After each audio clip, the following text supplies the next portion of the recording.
ಎಲ್ಲರಿಗೂ ನಮಸ್ತೆ. ನಾನು ನಿಮ್ಮ ರಮೇಶ್. ನನ್ನನ್ನು ನೋಡುತ್ತಲೇ ಅನಾಮಿಕಳ ಗಂಡ ಅಂತ ಕೆಲವರು, ಶಾರದಂಗೆ ಮಗ ಅಂತ ಕೆಲವರು ಗುರ್ತು ಹಿಡಿದಿದ್ದೀರಲ್ವಾ?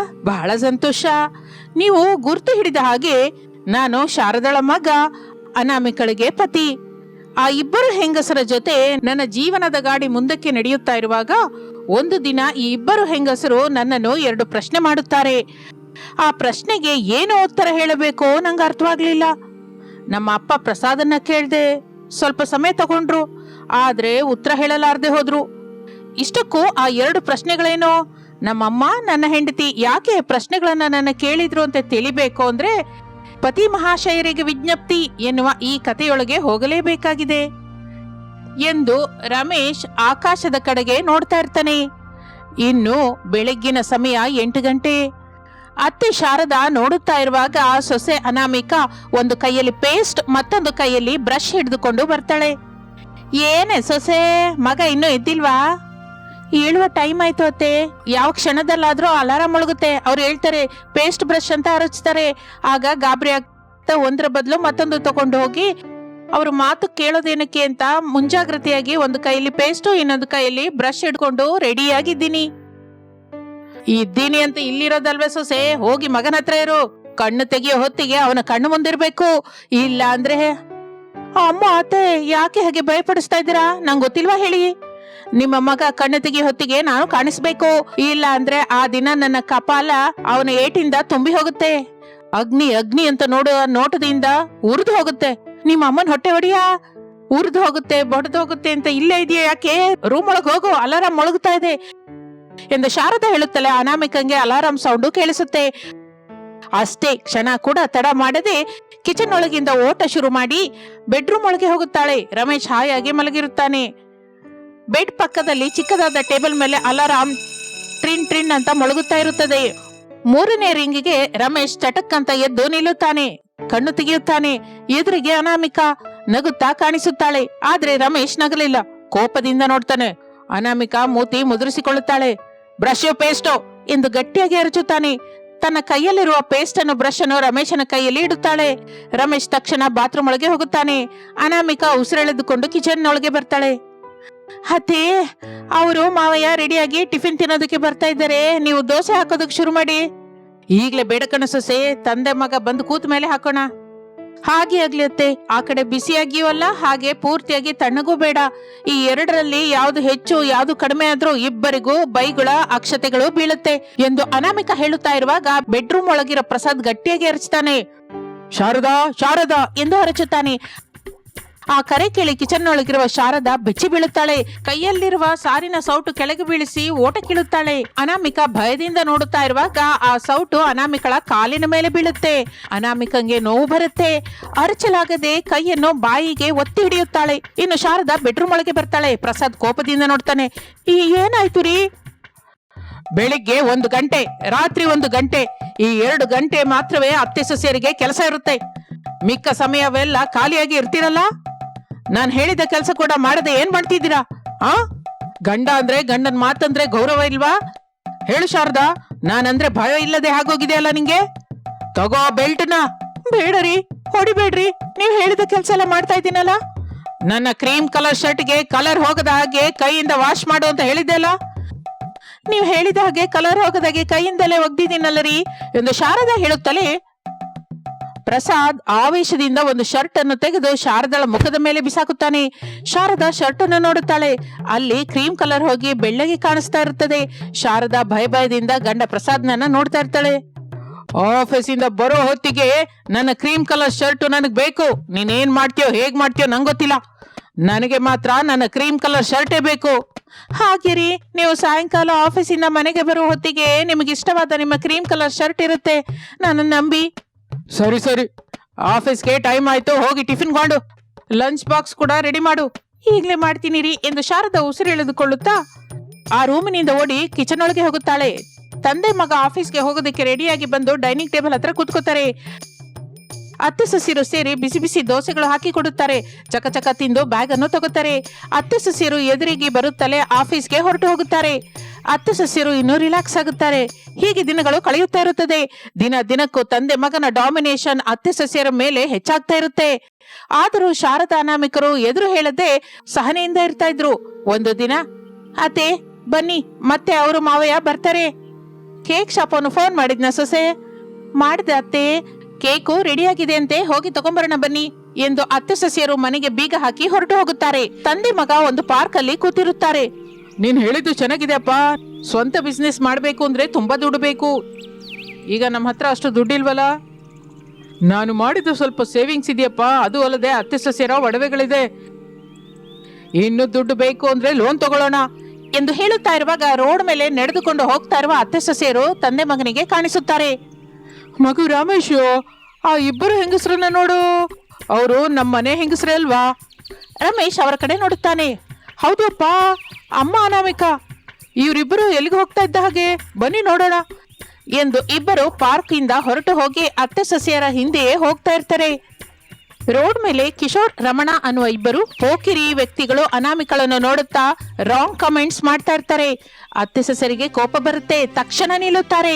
ಅವರನ್ನು ನೋಡಿ ಒಂದು ಮರದ ಹಿಂದೆ ತಂದೆ ಮಗ ಅವಿತುಕೊಳ್ಳುತ್ತಾರೆ. ಏನ್ರೋ, ನನ್ ಸೊಸೆ ಬಗ್ಗೆ ಏನೋ ತಪ್ಪಾಗಿ ಮಾತಾಡ್ತಾ ಇದ್ದೀರಾ? ತಪ್ಪು ಮಾತಲ್ಲ ದೊಡ್ಡಮ್ಮ, ನಿಜ ಹೇಳ್ತಾ ಇದ್ದೀವಿ. ತಮ್ಮನ ಹೆಂಡತಿ ತುಂಬಾ ಅಂದವಾಗಿದ್ದಾಳೆ. ಉಟ್ಕೊಂಡ ಸೀರೆ, ಇಟ್ಕೊಂಡ ಬೊಟ್ಟು ಎಲ್ಲ ಚೆನ್ನಾಗಿದೆ ಎಂದು ಹೇಳುತ್ತಲೇ ಅನಾಮಿಕಾ ಮುಷ್ಟಿ ಬಿಗಿಯುತ್ತಾಳೆ.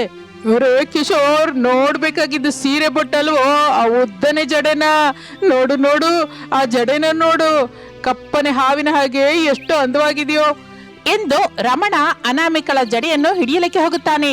ಅನಾಮಿಕಾ ಬಿಗಿಸಿದ ಮುಷ್ಟಿಯಿಂದ ರಮಣನ್ನು ಒಂದು ಗುದ್ದು ಹೊಡೆಯುತ್ತಾಳೆ. ಅಷ್ಟೇ, ರಮಣ ಗಾಳಿಯಲ್ಲಿ ಎಗರುತ್ತಾನೆ. ಮರದ ಹಿಂದೆ ನಿಂತು ನೋಡ್ತಾ ಇರುವ ತಂದೆ ಮಗ ಇಬ್ಬರು ಬೆದರಿ ಹೋಗುತ್ತಾರೆ. ಗಾಳಿಯಲ್ಲಿ ಎಗರಿದ ರಮಣನನ್ನು ನೋಡಿ ಕಿಶೋರ್ ಕೋಪದಿಂದ, ಹೇ, ನನ್ ಫ್ರೆಂಡನ್ನೇ ಹೊಡಿತೀಯಾ ನಿನ್ನ ಎಂದು ಅನಾಮಿಕಳ ಮೇಲಕ್ಕೆ ಹೋಗುತ್ತಾ ಇರುವಾಗ ಅತ್ತೆ ಶಾರದಾ ಮುಷ್ಟಿ ಬಿಗಿಸಿ ಗುದ್ದುತ್ತಾಳೆ. ಅಷ್ಟೇ, ಕಿಶೋರ್ ಕೂಡ ಗಾಳಿಯಲ್ಲಿ ಎಗರಿ ಕೆಳಕ್ಕೆ ಬೀಳುತ್ತಾನೆ. ರಮಣ ಕಿಶೋರ್ ಭಯಪಡುತ್ತಾ ಅತ್ತೆ ಸಸ್ಯರನ್ನ ನೋಡ್ತಾ ಇರ್ತಾರೆ. ಆಗ ಶಾರದ ಕೋಪದಿಂದ, ಯಾಕ್ರೆ ಹೇಗೆ ನಮ್ಮನ್ನ ಅಳಿಸ್ತಾ ಇದ್ದೀರಾ? ನಾವು ಪ್ರಶಾಂತವಾಗಿರೋದು ನಿಮಗೆ ಇಷ್ಟವಿಲ್ವಾ? ನಾವು ಕೂಡ ಮನುಷ್ಯರು ಅನ್ನೋದು ಮರೆತು ಹೋಗಿ ಗಂಡನ ರೂಪದಲ್ಲಿರುವ ಇಬ್ಬರು ನಮ್ಮನ್ನ ದಿನವೂ ಬೇಯಿಸ್ಕೊಂಡು ತಿಂತಾ ಇದ್ದಾರೆ. ಅಲ್ಲಿ ಮನೆಯಲ್ಲಿ ಪ್ರಶಾಂತವಾಗಿರದೆ, ಇಲ್ಲಿ ಹೊರಗೆ ಕೂಡ ಪ್ರಶಾಂತವಾಗಿರದೆ ನಾವಿನ್ ಹೇಗೆ ಬದುಕಬೇಕೋ? ಹೇಗೆ ನಾವು ಹೆಂಗಸರು ಯಾವಾಗ್ಲೂ ಹೀಗೆ ಸಂತೋಷವಾಗಿರೋದು? ಯಾವಾಗ ಜೀವಿಸೋದು? ಇನ್ನು ನಾವು ಹೇಗೆ ಬದುಕಬೇಕೋ? ಹೇಗೋ ಒಡವೆ ಹಾಕೊಳ್ಳೋಕು ಭಯ, ಅಂಗಡಿಗೆ ಹೋಗ್ಬೇಕು ಅಂದ್ರೆ ಭಯ, ಭಯ ಭಯ ಭಯ, ಚಿಕ್ಕದಕ್ಕೂ ಭಯಪಟ್ಟು ಬದುಕಬೇಕಾ ಎಂದು ಅತ್ತೆ ಸೊಸೆರಿಬ್ಬರು ಮತ್ತೆ ಮುಷ್ಟಿ ಬಿಗಿಯುತ್ತಾರೆ.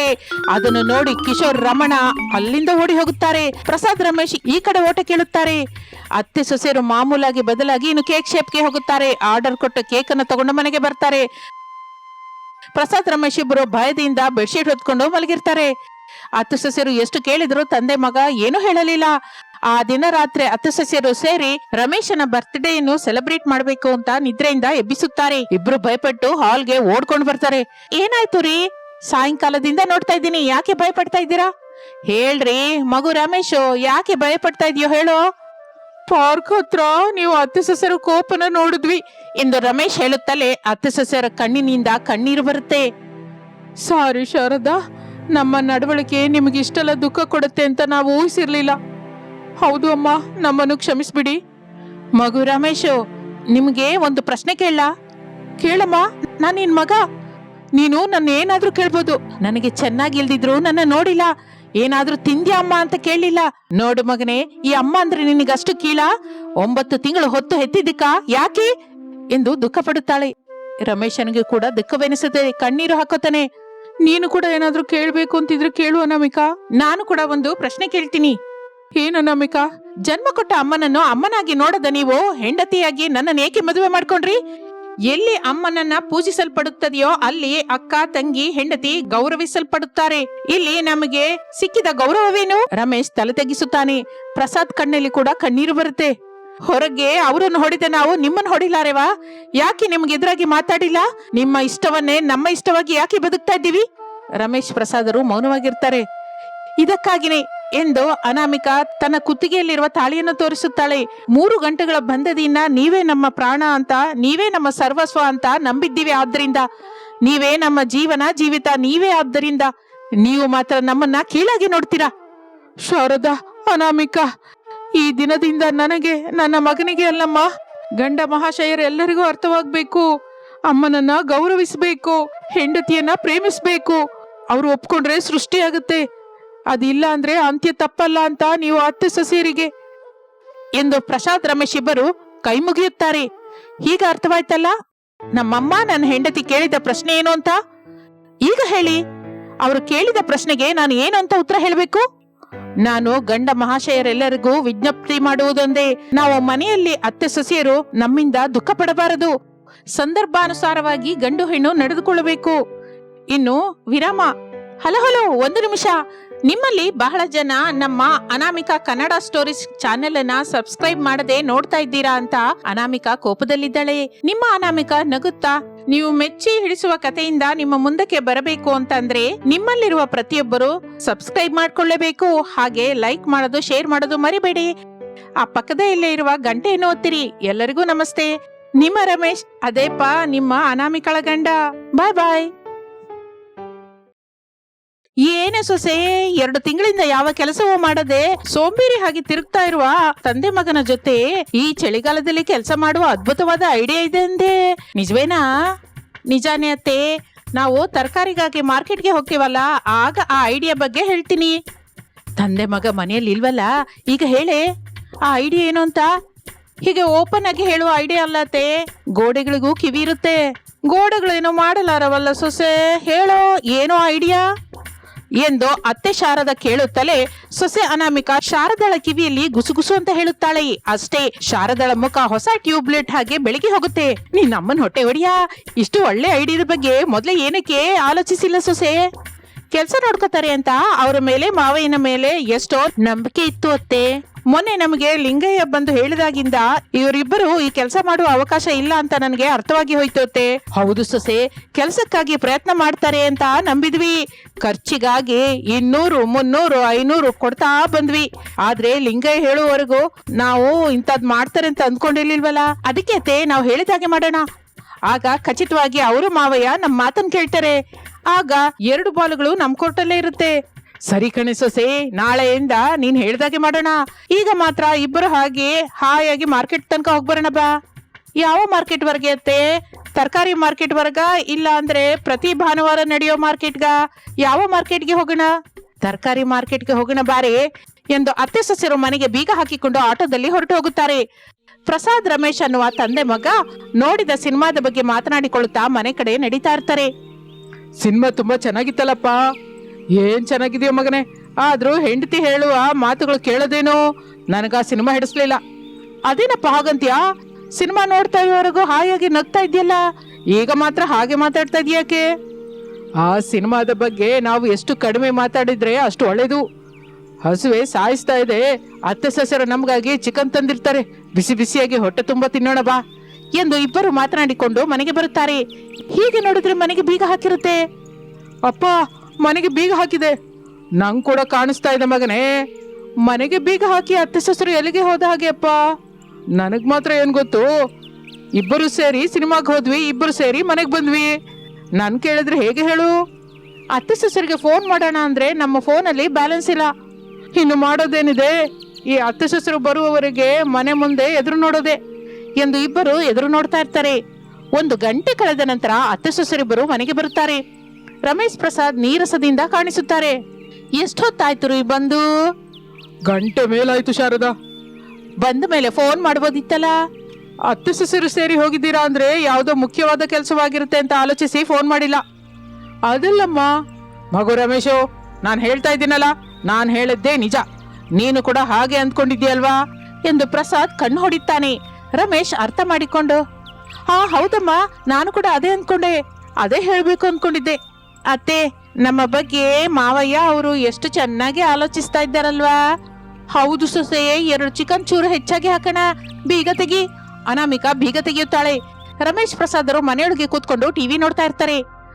ಅತ್ತೆ ಸೊಸೆಯರಿಬ್ಬರು ಚಿಕನ್ ಮಾಡ್ತಾ ಇರ್ತಾರೆ. ಹಾಗೆ ಆ ದಿನ ಕಳೆದು ಹೋಗುತ್ತೆ. ಮಾರನೇ ದಿನ ಹಾಲ್ನಲ್ಲಿ ತಂದೆ ಮಗ ಮಾತನಾಡಿಕೊಳ್ತಾ ಇರ್ತಾರೆ. ಮಗು ರಮೇಶು, ಈ ಅತ್ತೆ ಸೊಸೆರಿಗೆ ಏನಾಗಿದೆ ಅಂತ್ಯಾ? 1 ವಾರದಿಂದ ನಮ್ಮ ಖರ್ಚಿಗಾಗಿ ದುಡ್ಡೇ ಕೊಡ್ತಾ ಇಲ್ಲ. ಏನಾಯ್ತು ಅಪ್ಪ? ನನಗ್ ಕೂಡ ಏನೂ ಅರ್ಥವಾಗ್ತಿಲ್ಲ. ಈಗ ಸೊಸೆ ಆಫೀಸ್ಗೆ ಹೋಗ್ತಾಳಲ್ಲ, ಖರ್ಚಿಗಾಗಿ ದುಡ್ಡು ಬೇಕು ಅಂತ ಕೇಳು. ನೀವು ಹೋಗಿ ಅಮ್ಮನ್ ಕೇಳ್ತೀರಾ? ಹೌದು ಮಗನೇ, ನಿಮ್ಮಮ್ಮ ಸ್ಕೂಲ್ಗೆ ಹೋಗೋ ಟೈಮ್ ಆಗಿದೆ ಅಲ್ವಾ? ಸರಿಯಪ್ಪ, ಈ ದಿನ ಹೇಗಾದ್ರೂ ಅತ್ತೆ ಸೊಸೆಯರಿಂದ ಖರ್ಚಿಗಾಗಿ ದುಡ್ಡು ತಗೋಬೇಕು. ಇಲ್ಲಾಂದ್ರೆ ನಮಗೆ ಸಾಲ ಕೊಟ್ಟ ಲಿಂಗಯ್ಯ ಸುಮ್ಮನೆ ಇರೋದಿಲ್ಲ. ಹೌದು ಮಗನೇ, ಇನ್ನು ತಡ ಮಾಡಬಾರ್ದು. ನೀನು ನಿನ್ ರೂಮ್ಗೆ ಹೋಗು, ನಾನು ನನ್ನ ರೂಮ್ಗೆ ಹೋಗ್ತೀನಿ. ಹಾಗೆ ತಂದೆ ಮಗ ಇಬ್ಬರು ಮಾತನಾಡಿಕೊಂಡು ಅವರವರ ಬೆಡ್ರೂಮ್ ಒಳಗೆ ಅವರು ಹೋಗುತ್ತಾರೆ. ಅನಾಮಿಕಾ ಡ್ರೆಸ್ಸಿಂಗ್ ಟೇಬಲ್ ಮುಂದೆ ರೆಡಿ ಆಗ್ತಾ ಇರ್ತಾಳೆ. ರಮೇಶ್ ನಿಧಾನವಾಗಿ ಬರ್ತಾನೆ. ಅನಾಮಿಕಾ ನೋಡಿಯೂ ಕೂಡ ಗಮನಿಸಲಿಲ್ಲ. ಏನನು ನನ್ ನೋಡಿ ಕೂಡ ಗಮನಿಸ್ತಾ ಇಲ್ಲ? ಗಮನಿಸಿಲ್ಲ ಅಂತ ಅರ್ಥವಾಯ್ತಲ್ಲ. ಹೋಗಿ ಹೋಗಿ ಟಿವಿ ಹಾಕೊಂಡು ಆ ಅಳು ಮೂತಿ ಸೀರಿಯಲ್ ನೋಡಿ ಹೋಗಿ. ಹಾಗಲ್ಲ ಅನ್ನೋ, ಜಾಬ್ಗಾಗಿ ಬಹಳ ಸಿನ್ಸಿಯರ್ ಆಗಿ ಟ್ರೈ ಮಾಡ್ತಾ ಇದ್ದೀನಿ, ಎಲ್ಲೂ ಸಿಗ್ತಾ ಇಲ್ಲ. ಏನ್ ಮಾಡ್ಲಿ ಹೇಳು? ಸಿಗುವವರೆಗೂ ಟ್ರೈ ಮಾಡಿ, ಬಹಳ ಸ್ಕೂಲ್ಸ್ ಇದೆ ಅಲ್ಲ. ಎಲ್ಲೋ ಒಂದು ಕಡೆ PT ಸರ್ ಪೋಸ್ಟ್ ಸಿಕ್ಕತ್ತೆ. ಅಯ್ಯೋ ಅನಾಮಿಕಾ, ದಿನವೂ ನೀನು ಖರ್ಚಿಗಾಗಿ ಕೊಡ್ತಾ ಇರೋ ದುಡ್ಡಿನಿಂದ ನಾನು ಅದೇ ಕೆಲಸ ಮಾಡ್ತಾ ಇದ್ದೀನಿ. ನಾವು ಇರ್ತಾ ಇರುವ ಟೌನ್ ಅಲ್ಲಿ ನನ್ನ ತಿರುಗದ ಗಲ್ಲಿ ಇಲ್ಲ, ಹೋಗದ ಸ್ಕೂಲ್ ಇಲ್ಲ. ಆದ್ರೂ ನಿಮ್ಗೆ ಯಾವ ಸ್ಕೂಲಲ್ಲೂ PT ಸರ್ ಆಗಿ ಜಾಬ್ ಸಿಕ್ಕಿಲ್ಲ, ಇಷ್ಟೇನಾ? ಹೌದು ಅನಾಮಿಕಾ, ಎಲ್ಲ ರಿಕಮೆಂಡೇಶನ್ ಮೇಲೆ ನಡೆಯುತ್ತೆ. ಹೌದಾ, ಹಾಗಂತೀರಾ?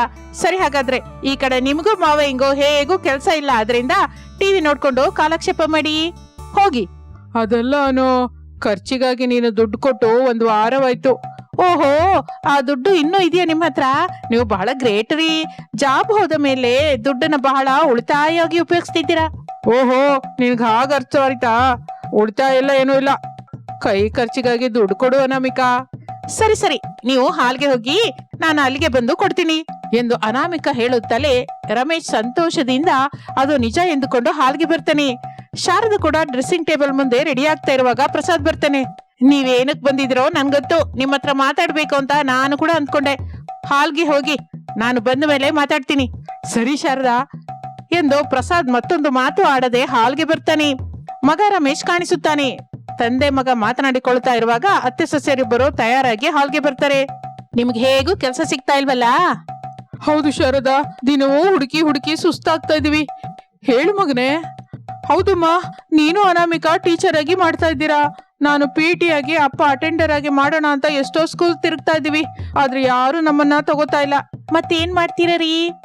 ಹೀಗೆ 3 ಹೊತ್ತು ತಿನ್ನುತ್ತಾ ನೀವು ಅತ್ತೆ ಸೊಸೆಯರು ಕೊಡೋ ದುಡ್ಡಿನಿಂದ ಕೆಲ್ಸಕ್ಕಾಗಿ ಹುಡುಕ್ತಾ ಇರ್ತೀವಿ ಅನಾಮಿಕಾ. ಇಲ್ಲಿ ನೋಡಿ, ನೀವು ತಂದೆ ಮಗ ಇಬ್ಬರಿಗೂ ಹೇಳ್ತಾ ಇದ್ದೀನಿ, ಚಳಿಗಾಲದಲ್ಲಿ ನಮ್ಗೆ ಹೇಳೋದು ಕಷ್ಟವಾಗ್ತಿದೆ. ಆ ಮಾತಿಗೆ ಅಯೋಮಯದಿಂದ ಇಬ್ಬರು ಮುಖ ನೋಡ್ಕೋತಾರೆ. ಬೇಗ ಹೇಳಿಯುತ್ತೆ, ಸ್ಕೂಲ್ಗೆ ಟೈಮ್ ಆಗ್ತಾ ಇದೆ. ಇನ್ನು ಮೇಲಿಂದ ನೀವು ಕೆಲಸಕ್ಕಾಗಿ ಹೊರಗೆ ಹೋಗಬೇಕಾದ ಅಗತ್ಯವಿಲ್ಲ, ಮನೆ ಹತ್ರನೇ ಇರಿ. ಅಂದ್ರೆ ಇನ್ಮೇಲಿಂದ ನಾವು ಕೆಲಸ ಮಾಡೋದ್ ಬೇಡವಾ ಶಾರದಾ? ಮಾವಯ್ಯ ಅತ್ತೆ ಹೇಳೋದು ಜಾಗೃತಿಯಾಗಿ ಕೇಳಿ. ಅತ್ತೆ ಹೊರಗಡೆ ಕೆಲಸ ಮಾಡ್ಬೇಡ ಅಂತ ಹೇಳ್ತಾ ಇದ್ದಾರೆ. ಅಂದ್ರೆ ಅಂದ್ರೆ ಮನೆ ಕೆಲಸ ಮಾಡು ಅಂತೀರಾ? ಹೋ, ಅರೆ ವಾ, ನೀವು ಸೂಪರ್. ಹೌದು ಮಗನೇ, ನಾನು ನನ್ ಸೊಸೆ ಹೊರಗಡೆ ಕೆಲಸ ಮಾಡ್ತೀವಿ. ನೀನು ನಿಮ್ಮ ಅಪ್ಪ ಇನ್ನು ಮೇಲಿಂದ ಮನೆ ಕೆಲಸ ಮಾಡಬೇಕು. ವಿವರವಾಗಿ ಹೇಳಿಯತ್ತೆ. ಬೆಳಗಿನ ಜಾವ ಹೊರಗಡೆ ರಂಗೋಲಿ ಹಾಕೋದ್ರಿಂದ ಶುರು ಮಾಡಬೇಕು, ತಿರುಗಿ ಮಲಗುವವರೆಗೂ ಎಲ್ಲ ಕೆಲಸ ಮಾಡಬೇಕು. ಹಾಗಾದ್ರೆ ನಿಮ್ಮ ಖರ್ಚಿಗೆ ದುಡ್ಡು ಬರುತ್ತೆ, ಇಲ್ಲ ಅಂದ್ರೆ ಇಲ್ಲ.